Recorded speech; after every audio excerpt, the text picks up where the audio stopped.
ओम शांति। अॼु जी मुल्य तारीख़ है 28/11/2021। अॼु अव्यक्त बाप दादा जो रिवाइस कोर्स 1/12/1989। अॼु मुरली जो टॉपिक है समान सां ही समान जी प्राप्ति। अॼु बाप दादा चारों ओर जी समानदारी ॿारनि खे ॾिसनि था। समानदारी ॿारनि जो ही सॼो कल्प समान थींदो आहे। हिकु जन्म समानधारी सॼो कल्प समानधारी। पंहिंजे राज्य में भी उहा आत्मा राज्य अधिकारी थियण जे कारण प्रजा द्वारा सम्मान प्राप्त कंदी आहे।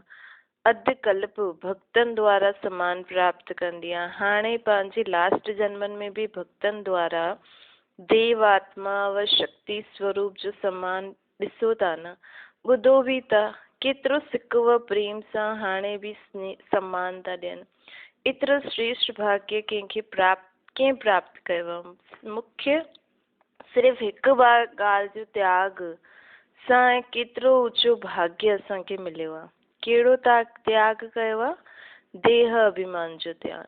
ॿारनि देह अभिमान जे त्याग द्वारा उन्हनि खे केतिरो ऊचो भाग्य प्राप्त थियो आहे। छो जे देह अभिमान जे त्याग बिना स्वमान में स्थित रही न सघंदासीं। स्व मान अर्थात स्व मतलब मां आत्मा, मुंहिंजो आत्मा जो मान अर्थात बाबा जी का असांखे स्मृति ॾियारी थी कि तव्हां आत्मा कहिड़ी आत्मा आहियो। जॾहिं मां सदा हिन समान में स्थित रहींदमि, कॾहिं मां शांत स्वरूप आत्मा, सुख स्वरूप आत्मा, शक्तिशाली आत्मा, परमात्मा जो ॿार आहियां, हुनजो स्टूडेंट आहियां, हुनजो फॉलोअर आहियां। अहिड़ा समान जेका बाबा असांखे ॿुधाया अथई, सदा हिन में स्थित रहंदासीं, देहभान खे त्याग कंदासीं त असांखे पूरो कल्प अलॻि अलॻि रीति सां समान मिलंदो। हिन त्याग जे रिटर्न सां भाग्य विधाता भगवान इहो भाग्य जो वरदान ॾिनो अथई। ॿियो ॻाल्हि आहे स्वयं बाप तव्हां ॿारनि खे समान ॾिनो अथई। बाप ॿारनि खे चरणनि जे दास दासी सां पंहिंजे सिर जो ताज ठातो अथई। केतिरो वॾो सम्मान ॾिनो अथई न। अहिड़ो सम्मान प्राप्त करण वारा ॿारनि खे बाप भी सम्मान ॾींदा आहिनि। बाप ॿारनि खे सदा पाण खां अॻियां रखंदा आहिनि। सदा ॿारनि जा गुण जा गायन कंदा आहिनि। हर रोज़ सिक व प्रेम सां यादि पिया ॾियण जे लाइ परम धाम खां साकार वतन में ईंदा आहिनि। हुतां खां यादि प्यार मोकिलंदा न आहिनि, लेकिन अची करे असांखे ॾींदा आहिनि। रोज़ यादि प्यार मिलंदो आहे न। एतिरो श्रेष्ठ सम्मान कोई ॿियो ॾेई सघंदो आहे असांखे कि स्वयं अची करे असांखे पंहिंजे घर काथे जगह ते भी न सॾु कंदो भई मां हेठि अचां थो, तव्हां फलानी जगह ते अचो न। जाते जाते तव्हां रहो था उते उते बाबा तव्हांजे घर अची करे सम्मान यादि प्यार थो ॾे। स्वयं बाप सम्मान ॾिनो अथई, इन करे अविनाशी सम्मान जे अधिकारी ठहिया आहियूं न। अहिड़ी श्रेष्ठता जो अनुभव कंदा आहियो? बाबा चए थो अनुभव कंदा आहियो। जॾहिं वीचार सागर मंथन कंदासीं असांखे केरु प्राप्त आहे, केरु असांखे ज्ञान थो ॿुधाए, कंहिंजो असां ज्ञान था ॿुधूं, त सदा इहा असांखे पंहिंजी श्रेष्ठता अनुभव थींदी। स्वमान ऐं सम्मान ॿिन्हिनि जो आपस में संबंध आहे। समानदारी पंहिंजे प्राप्त हुए समान में रहण वारो समान सां सम्मान भी थींदो आहे। ॿियो समान सां ॾिसंदा आहियूं, ॻाल्हाईंदा आहियूं, संपर्क में ईंदा आहियूं। अगरि समान में रहंदासीं त समान में भी रहंदासीं ऐं ॿियनि खे भी असां समान सां ॾिसंदासीं, ॻाल्हाईंदासीं, संपर्क में ईंदासीं। स्वमान जो अर्थ ई आहे स्व जो सम्मान, स्व खे सम्मान ॾियणु। अॼु ताईं असां स्व खे सम्मान ॾिनो कई? मां दुखी आहियां, मां शांत आहियां, मां ईअं आहियां, मां पाप आत्मा आहियां, मां फलानी आहियां, इहे सभु ख़ुदि खे भी त असां बुरा शब्द चयासीं न। ॿियनि खे भी चईंदा आहियूं, तव्हां दुख था ॾियो त ख़ुदि खे भी चईंदा आहियूं। त ख़ुदि खे चऊं था त ख़ुदि जो सम्मान ई नथा रखूं। जॾहिं ख़ुदि जो सम्मान न रखंदासीं त पोइ ॿियनि खे भी असां सम्मान सां कीअं उन्हनि सां मिली सघंदासीं, व्यवहार आदि करे सघंदासीं, ॻाल्हाए सघंदासीं, ॾिसी सघंदासीं। त बाबा चए थो स्व जो सम्मान जो अर्थ ई आहे स्व खे सम्मान ॾियणु। जीअं बाप विश्व जी सर्व आत्माउनि द्वारा सम्मान प्राप्त करण वारा आहिनि। हर हिकु बाबा खे सम्मान ॾींदो आहे, लेकिन जेतिरो ही बाप खे सम्मान मिलंदो आहे ओतिरो ही सभु ॿारनि खे बाबा सम्मान ॾींदो आहे। जो ॾींदो ही न त देवता कीअं ठहींदो? अनेक जन्म देवता ठहण वारा आहियो, अनेक जन्म देवता रूप जो ही पूजन थींदो। हिकु जन्म ब्राह्मण ठहण वारा लेकिन अनेक जन देवता रूप में राज्य कंदा, वह पूज्य ठहींदा। देवता अर्थात ॾियण वारो। अगरि हिन जन्म में सम्मान न ॾिनो त देवता कीअं ठहींदा? अनेक जन्मनि में सम्मान कीअं प्राप्त कंदा? हिन करे हाणे खां फॉलो फादर साकार स्वरूप ब्रह्मा बाप खे ॾिठो, सॼो सदा स्वयं खे वर्ड सर्वेंट विश्व जो सेवादारी कहलायो न। ॿारनि खे सर्वेंट, ॿारनि जो बि सर्वेंट कहलायो। ॿारनि खे मालिक ठातई, सदा मालिकम सलाम कई। सदा नंढे ॿारनि खे बि सम्मान जो स्नेह ॾिनई। होवनहार विश्व कल्याणकारी रूप सां ॾिठई। कुमारिन व कुमार खे, युवा स्थिति वारनि खे, सदा विश्व जी नामी ग्रामी महान आत्माउनि खे चैलेंज करण वारा अहिड़ो सम्मान ॾिनई। असंभव खे संभव करण वारा महात्माउनि खे बि, महात्माउनि जो बि सिर झुकाइण वारा अहिड़ी पवित्र आत्माउनि जो सम्मान सां ॾिठई न बाबा।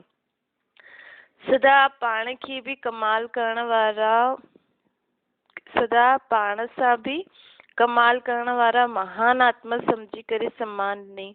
ईअं ई बुजुर्ग आत्माउनि खे बि सदा अनुभवी आत्मा, हमजीन्स आत्मा जो सम्मान ॾिनई। बांदेलियन खे निरंतर यादि में नंबर 1 जो सम्मान सां ॾिठई। हिन करे नंबर 1 अविनाशी सम्मान जे अधिकारी ठहिया न बाबा बि। सम्मान ॾियण सां ई सम्मान प्राप्त थियो। राज्य सम्मान में भी नंबर 1 विश्व महाराजन ऐं पूज्य स्वरूप में भी बाप जी पूजा खां पोइ पहिरों पूज्य लक्ष्मी नारायण ही ठहींदा आहिनि। सम्मान जे बदिले बाबा खे विश्व महाराजन सतयुग में ठहींदा ऐं द्वापर युग में भी जॾहिं पूज्य थींदा त बाप खां पोइ पहिरों लक्ष्मी नारायण जी पूजा थींदी। त राज सम्मान और पूज्य सम्मान ॿिन्हिनि में नंबर 1 थी विया। छो जी स्व जो सर्व खे सम्मान, स्वमान और सम्मान ॾिनई। ये न सोची सम्मान ॾियां त मूंखे बि सम्मान मिले। सम्मान ॾियण वारा निंदक खे बि, बाबा चईंदा आहिनि, निंदक खे बि पंहिंजो मित्र ॾिनई, मित्र सम्झई। जे हुननि खे निंदा कई हुननि जो बि बाबा सम्मान, उन्हनि खे बि सम्मान ॾिनई, उन्हनि खे बि मित्र सम्झई। सिर्फ़ु सम्मान ॾियण वारनि खे ई न सम्मान ॾिनई, जंहिं गारियूं ॾिनियूं उन्हनि खे बि सम्मान ॾिनई। गारी ॾियण वारनि खे बि पंहिंजो सम्झई, सॼी दुनिया खे ई पंहिंजो परिवार सम्झई। सर्व आत्माउनि जो तनु, तव्हां ब्राह्मण आहियो न। ये सॼी शाखायूं अर्थात भिन्न भिन्न धर्म जी आत्मायूं भी मूल तने सां ई निकितियूं आहिनि न। त सभी पंहिंजा ई थिया। अगरि कोई असांखे निंदा बि करे थो, कोई असांजो अपमान बि करे थो, कोई कुझु बि चई थो छॾे, त असांखे सदा उन्हनि खे नंढा भाउ सम्झणा खपनि। उन्हनि जे मथां असांखे कॾहिं बि अहिड़ी वेड़ी भावना न अचणी खपे। अहिड़े समानधारी सदा पंहिंजे मास्टर अचई था, सदा स्वयं खे मास्टर अचई था सम्झी करे सर्व जे प्रति सम्मान दाता ठाहींदा। सदा पाण खे आदि देव ब्रह्मा जे आदि रतन आदि पाठधारी आत्माएं सम्झंदा आहियो कि असां बि ब्रह्मा बाबा सां गॾु आहियूं। उन्हनि जे जीअं उन्हनि कमु कयो, जीअं उन्हनि कयो, असां बि उन्हनि जा साथी आहियूं। एतिरो नशो रहंदो अथव त सभिनि ॿुधियो, ॿारनि खे सम्मान छा ॾिनई, बाबा ॿुढनि खे छा सम्मान ॾिनई, ब्रह्मा बाबा युवनि खे कीअं सम्मान ॾिनई। सदा पिता ब्रह्मा असांखे अहिड़ो सम्मान सां ॾिठई। केतिरो नशो हूंदो आहे। त सदा इहे स्मृति में रखो कि आदि आत्मा जंहिं श्रेष्ठ दृष्टि सां ॾिठई, अहिड़ी ई श्रेष्ठ स्थिति जी सृष्टि में रहंदासीं। जीअं ब्रह्मा बाबा सभिनि खे कहिड़ी दृष्टि सां ॾिठई, हीअं ई असां बि सभिनि खे उन रीति ॾिसंदासीं। अहिड़ो पंहिंजे सां वाइदो करो। हाणे वाइदा त कंदा रहंदा आहियो, ॻाल्हाईंदा बि वाइदा मुख सां बि कंदा आहियो, मन सां बि, लिख करे बि कंदा आहियो, पोइ बि भुलिजी वेंदा आहियो।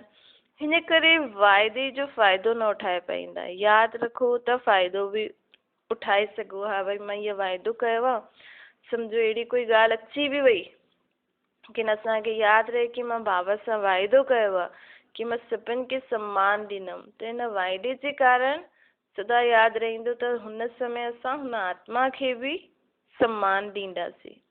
हुन जे अॻियां बि भले असांखे ईअं न लॻंदो कि मां झुकी हुयमि, न, मां पंहिंजो वाइदो पूरो कयो। सभी पाण खे चेक करो, केतिरी बार वाइदो कयो अथव, निभायो अथव, केतिरी बार निभाइण ईंदो आहे या सिर्फ़ु वाइदो करणु ईंदो आहे? उहा बदिलंदा रहंदा आहियो, कॾहिं वाइदो करण वारा, कॾहिं निभाइण वारा। टीचर्स छा सम्झी वियो तव्हां? निभाइण वारे जी लिस्ट में आयो। टीचर्स खे बाप दादा सदा साथी शिक्षक चईंदा आहिनि, त साथी जी विशेषता छा आहे? साथी समान हूंदो आहे न, समान हूंदो आहे, मतिलबु साथी हिक ॿिए जी, मतिलबु हिक ॿिए स्थिति में समान हूंदा आहिनि। बाबा कॾहिं बदिलंदो आहे छा?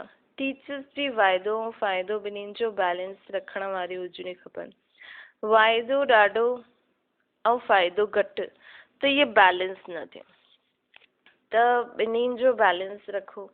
उन्हनि खे जो ॿई ॿिन्हिनि जो बैलेंस रखंदा आहिनि, अर्थात जो वाइदो कंदा आहिनि, उन्हनि खे टाइम ते यादि रखी करे उन खां फ़ाइदो वठंदा आहिनि, उन्हनि खे वरदाता बाप द्वारा इहे वरदान व ब्लेसिंग मिली वेंदी आहे।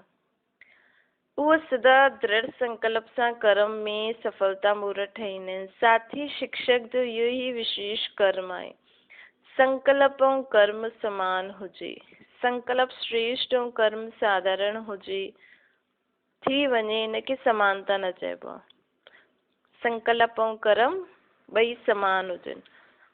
बाबा चईंदा आहिनि त सदा टीचर्स पंहिंजे खे साथी शिक्षक अर्थात शिक्षक बाप समान समझी करे हिन स्मृति में समृद्धि ठही करे हलो था। बाप दादा की टीचर्स जी हिम्मत ते ख़ुशी थींदी आहे, हिम्मत रखी सेवा जो निमित्त ठही वेंदा आहिनि। लेकिन हाणे सदा इहे स्लोगन यादि रखो, हिम्मत टीचर समान शिक्षक बाप। हिम्मत टीचर समान शिक्षक बाप। टीचर हिम्मत करे बाबा जहिड़ो ठहिण जो, इहे कॾहिं न भुलिजो, त स्वतः ई समान ठहिण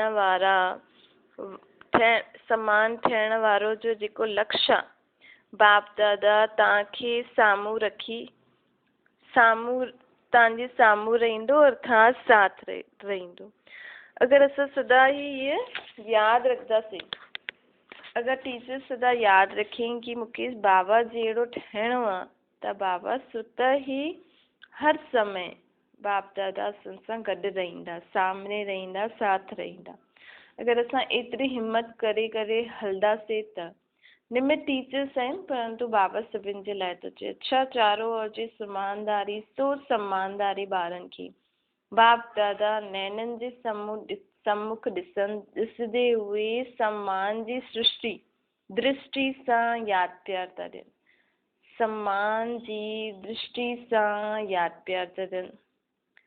सदा राज सम्मान ऐं पूज्य सम्मान जे समान साथी।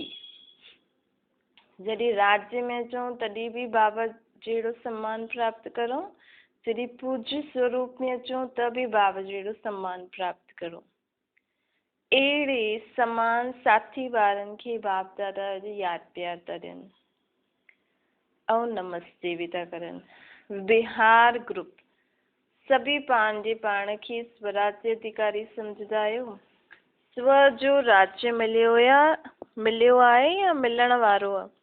स्वराज्य अर्थात जॾहिं चाहियूं जीअं चाहियूं उहो कर्मेंद्रिय द्वारा कर्म कराए सघूं। कर्मेंद्रियों जीत अर्थात स्वराज्य अधिकारी। अहिड़ा अधिकारी ठहिया आहियो या कॾहिं कॾहिं कर्मेंद्रियूं तव्हांखे हलाईंदियूं आहिनि, कॾहिं मन तव्हांखे हलाए थो या कॾहिं मन खे तव्हां हलायो था, कॾहिं मन व्यर्थ संकल्प थो करे या कॾहिं नथो करे। अगरि कॾहिं कॾहिं कंदो आहे त हुन समय असां स्वराज्य अधिकारी कहलाईंदासीं।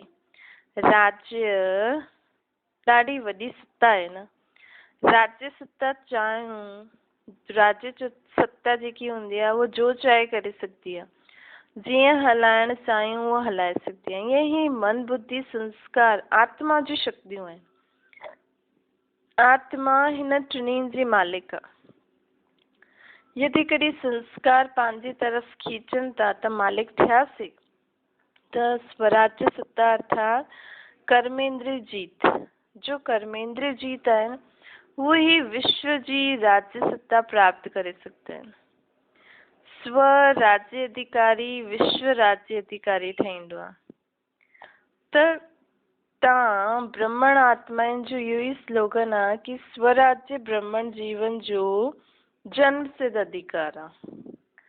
स्वराज्य अधिकारी जी स्थिति सदा मास्टर सर्वशक्तिवान जी स्थिति हूंदी आहे। कोई भी शक्ति जी कमी न हुजे। स्वराज्य अधिकारी सदा धर्म अर्थात धारणा मूर्त भी हूंदो आहे और राज्य अर्थात शक्तिशाली भी हूंदो आहे। तो स्वराज्य अधिकारी अर्थात धारणा स्वरूप और शक्तिशाली अर्थात धर्म और राज्य सत्ता ॿई सुठी तरह हलणी खपनि। धारणा और शक्तिशाली। हाणे राज्य में हलचल छो आहे? छो जी धर्म सत्ता अलॻि थी वई आहे, राज्य सत्ता अलॻि थी वई आहे। अर्थात जंहिंमें सम्झ आहे वो अलॻि थी विया आहिनि, जंहिंमें शक्ति आहे बाहुबल जी वो अलॻि थी आहिनि। इन करे दुनिया में लड़ाई झगड़ा था हलनि। त लंगड़ा थी विया न। हिकु सत्ता थी वई, हिकु सत्ता हुजण सां हलनि था त हलचल में था अचनि। ईअं तव्हां बि अगरि धर्म और राज्य ॿिन्ही सत्ताउनि खे ठीक रीति सां न हलंदव, उन्हनि खे ठीक रीति सां न हलाईंदव त विघ्न ईंदा। धारणा अलॻि थी चए लेकिन धारणा खे करण जे लाइ शक्ति न आहे। कहिड़ी ॻाल्हि जी शक्ति न आहे लेकिन पतो न आहे छा धारणा करे करे करिणो आहे। हलचल अची वेंदी, युद्ध करणी पवंदी। त ॿिन्हिनि ॿई ही सत्ता आहिनि त सदा ही बेपरवाह बादशाह रहंदासीं। कोई विघ्न अची ही न सघंदो। त अहिड़ा बेपरवाह बादशाह ठहिया आहियो। बाबा चवनि था या थोड़ी थोड़ी शरीर जी संबंध जी परवाह रहंदी आहे। पांडवनि खे कमाइण जी परवाह आहे, परिवार खे चलाइण जी परवाह आहे या बेपरवाह आहियो? हलाइण वारो हलाए थो, कराइण वारो कराए थो। असां निमित ठही करे हलूं था। बेपरवाह बादशाह थी वेंदो। अगरि ये स्मृति में रखंदासीं त बेपरवाह बादशाह रही वेंदासीं। मां करां तो इहो भान आयो त बेपरवाह न ठही सघंदा। लेकिन बाप द्वारा निमित ठहिया आहियूं। ये स्मृति रहे त बेपरवाह व निश्चिंत जीवन अनुभव कंदासीं। कोई चिंता न हूंदी। फल छा थींदो उन जी बि चिंता न कि शायदि कल्ह छा थींदो, जेको कमु करूं था उनजो रिज़ल्ट छा निकिरंदो, उन जी बि चिंता न। कॾहिं हे थोड़ी सी चिंता रहंदी आहे कि कल्ह छा थींदो, कीअं थींदो, पतो न विनाश कॾहिं थींदो, छा थींदो, ॿारनि जो छा थींदो, पोते पोतरियुनि जो छा थींदो, ये चिंता रहंदी आहे। बेपरवाह बादशाह खे सदा ही ये निश्चय रहंदो आहे कि जो थिए थो उहो सुठो आहे, जो थियण वारो आहे उहो बि सुठो आहे, छो जे कराइण वारो सुठे ते सुठो आहे। हिन करे इनखे चइबो आहे निश्चय बुद्धि।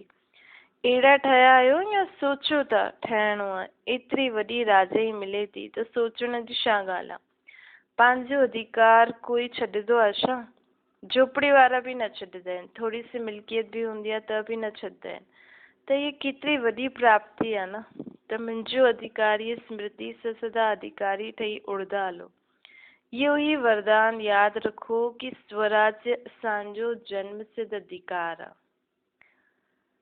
महिनत करे करे पाइण वारा न आहियूं, अधिकार आहियूं। अधिकार आहे असांजो सुठो। अच्छा, बिहार माना सदा बहार में रहण वारा। पतझड़ में न, कॾहिं आंधी तूफान न, सदा ही बहारी मौसम, सदा ही बहारी स्थिति अर्थात खुश रहण वारा। ॿियो आहे पंहिंजे खे रूहानी दृष्टि सां, पंहिंजी रूहानी दृष्टि सां सृष्टि खे बदिलण वारा अनुभव कंदा आहियो स्वयं खे? ॿुधंदा बि आहियूं कि दृष्टि सां सृष्टि बदिलजी वेंदी आहे। लेकिन हाणे अनुभवी ठहिया आहियो न। रूहानी दृष्टि सां सृष्टि बदिली वई आहे न। हाणे तव्हांजे लाइ त बापी संसार आहे त सृष्टि बदिलजी वई न। बाबा असांखे दृष्टि ॾिनई, उन सां असांजी सृष्टि कीअं बदिलिजी वई। बाबा दृष्टि ॾिनई त बाबा ई असांजो संसार थियो। पहिरों ॿियो संसार हुयो, हाणे बाबा जी दृष्टि मिली त संसार बाबा थी वियो। त रूहानी दृष्टि सां असांजी सृष्टि छा थी वई आहे? बाप। पहिरों जी सृष्टि अर्थात संसार ऐं हाणे जो संसार में फ़र्क़ु आहे न। पहिरों संसार में बुद्धि भटकती हुई, हाणे बाबा जी दृष्टि सां बाप ही संसार थी वियो आहे। त बुद्धि जो भटकण बंदि थी वियो आहे, एकाग्र थी विया आहियूं। छो जे पहिरों जे जीवन में कॾहिं देह जे संबंध में, कॾहिं देह जे पदार्थ में, उन्हनि में अनेकनि में बुद्धि वेंदी हुई। हाणे सभु बदिलजी वियो आहे। हाणे देह यादि रहंदी आहे या देही? अगरि देह में कॾहिं बुद्धि वेंदी आहे त रॉन्ग सम्झंदा आहियूं न, पोइ बदलंदा आहियूं। देह जे बजाए पंहिंजे खे देही सम्झण जो अभ्यास कंदा आहियूं। त संसार बदिली वियो, स्वयं बि बदिली आहे, बाप ही संसार आहे। हाणे संसार में कुझु आहे न, विनाशी धन विनाशी संबंध जी तरफ़ बुद्धि त न वेंदी आहे न।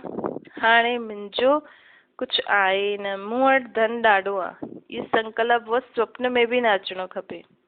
छो जे असां सभु कुझु कंहिंजे हवाले करे छॾियो? बाप जे हवाले। मुंहिंजो त तुंहिंजो ठही वियो न, या मुंहिंजो ई आहे, बाप जो बि मुंहिंजो। ईअं त न सम्झंदा आहियो? ये विनाशी धन तन पुराणो मन मुंहिंजो न आहे, ये सभु बाबा जो आहे। पहिरों परिवर्तन थियण जो संकल्प ई इहो कयो कि सभु कुझु तुंहिंजो आहे। तुंहिंजो चइण सां फ़ाइदो आहे, इन में बाप जो फ़ाइदो न आहे, तव्हांजो फ़ाइदो आहे। छो जी मुंहिंजो चइण सां फसंदा आहियूं, तुंहिंजो चइण सां न्यारा थी वेंदा आहियूं, मुंहिंजो चइण सां भोज वारा ठही वेंदा आहियूं, तुंहिंजो चइण सां डबल लाइट ठही वेंदा आहियूं, ट्रस्टी थी वेंदा आहियूं। त छा सुठो आहे? हल्को ठहिण सुठो आहे या भारी? अॼुकल्ह जे ज़माने में शरीर सां बि कोई भारी हूंदो आहे त सुठो न लॻंदो आहे। हाणे पंहिंजे खे हल्को करण जो प्रयत्न कंदा आहियो। छो जी भारी थियण माना नुक़सान, त हल्को थियण सां फ़ाइदो आहे न। ईअं ई मुंहिंजो चइण सां बुद्धि में बोझ पइजी वेंदो आहे, तुंहिंजो चइण सां बुद्धि हल्की थी वेंदी आहे। जेसि ताईं हल्का न थींदा तेसि ताईं ऊंची स्थिति ताईं कीअं पहुचंदो? त ऊंची स्थिति ते पहुचण लाइ हल्को थियणो आहे। हल्को थियण लाइ सभु कुझु तुंहिंजो चइणो आहे। उड़दी कला ही आनंद जी अनुभूति कराइण वारी आहे। हल्को रहण में ही मज़ो आहे न।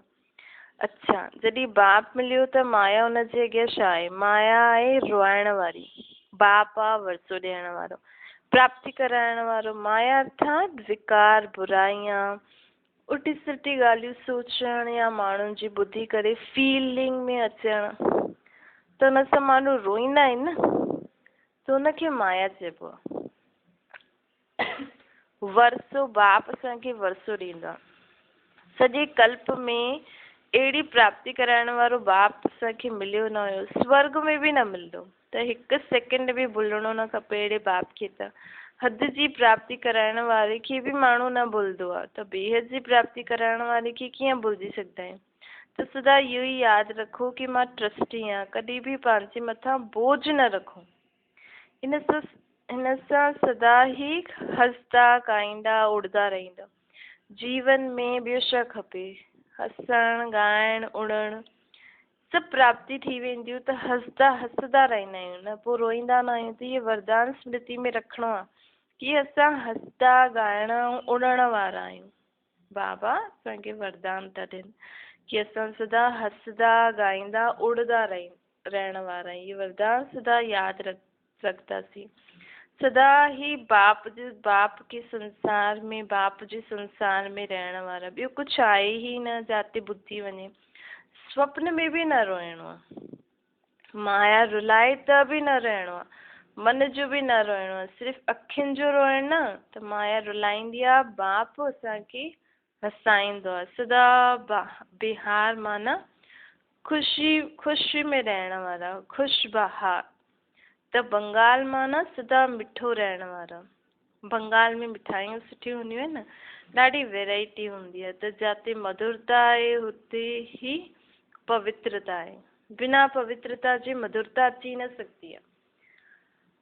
त सदा मधुर रहण वारा, सदा खुशबहार रहण वारा। अच्छा, टीचर्स भी खुशबहार, टीचर्स भी खुशबहार के ॾिसी करे सदा बहार में ही रहंदियूं आहिनि। जॾहिं टीचर्स व स्टूडेंट सभी हीअं खुशबहार वारा हूंदा त टीचर भी सदा खुशबहार रहंदो। असांजो बाबा त सदा खुशबहार ही रहंदो आहे। अच्छा, ओम शांति वरदाना। संग दोष सां दूर रही सदा बाप जी समीपता जो भाग्य प्राप्त करण वारा, पास विद ऑनेस्ट। यदि बाप जे समीप रहण पसंद आहे त कॾहिं भी कोई भी संग दोष सां दूर रहंदा। कई प्रकार जे आकर्षण जा पेपर जे रूप में भी ईंदा, लेकिन आकर्षित न थियणो असांखे। जेके बाप जे समीप रहण सां सुठो लॻंदो आहे उहो कॾहिं भी आकर्षित ऑटोमेटिकली न थींदो। संग दोष कई प्रकार जो हूंदो आहे। व्यर्थ संकल्पन जो, हाणे बाबा चए थो व्यर्थ संकल्पन में भी असां बाबा सां कॉन्टेक्ट छुटी वेंदो आहे। माया जी आकर्षण जा संकल्पन जा संग अलॻि अलॻि, भई हीअ चीज, हीअ माण्हू। संबंधन जो संग, वाणी जो भी संग थींदो आहे न। कई बार असांखे कोई ज्ञान में भी फसाए सघंदो। असां त ज्ञान जी ॻाल्हियूं था करूं, पर बाबा भी चईंदो आहे न जेतिरो ज्ञान ॾियो ठीकु आहे, ज़्यादा आर्ग्यू में डिस्कशन में न वञो। शॉर्ट एंड स्वीट ज्ञान ॾियो ऐं वाणी खे तुरंत विश्राम में जेतिरो ॾियणो आहे।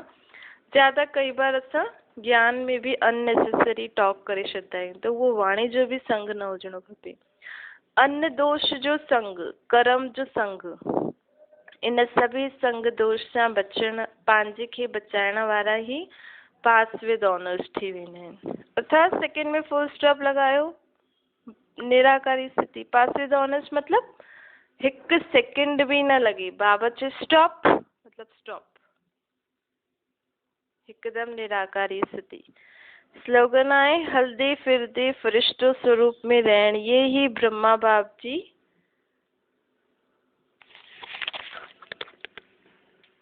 स्लोगन आहे। तव्हां फरिश्ता ठहो त परिस्थितियुनि में बाप स्वयं तव्हांजी छत्र छाया ठही वेंदा। कॾहिं भी कोई ॻाल्हि अची वञे, अगरि तव्हांखां न, पहिरियों त बाबा खे यादि करे उन ॻाल्हि खे असांखे साक्षी थी करे ॾिसणो आहे, उनखे ॿुधणो आहे, उनखे सम्झणो आहे। पंहिंजी फरिश्ता स्वरूप स्थिति खे कॾहिं न भुलिजणो आहे। अगरि हिन स्थिति में स्थित थी करे असां कहिड़ी भी ॻाल्हि परिस्थिति खे सामनो कंदासीं उन समय, त बाबा असांजी स्वयं छत्र छाया ठही करे उन परिस्थिति खां असांखे पार कराए छॾींदो। अच्छा, ओम शांति।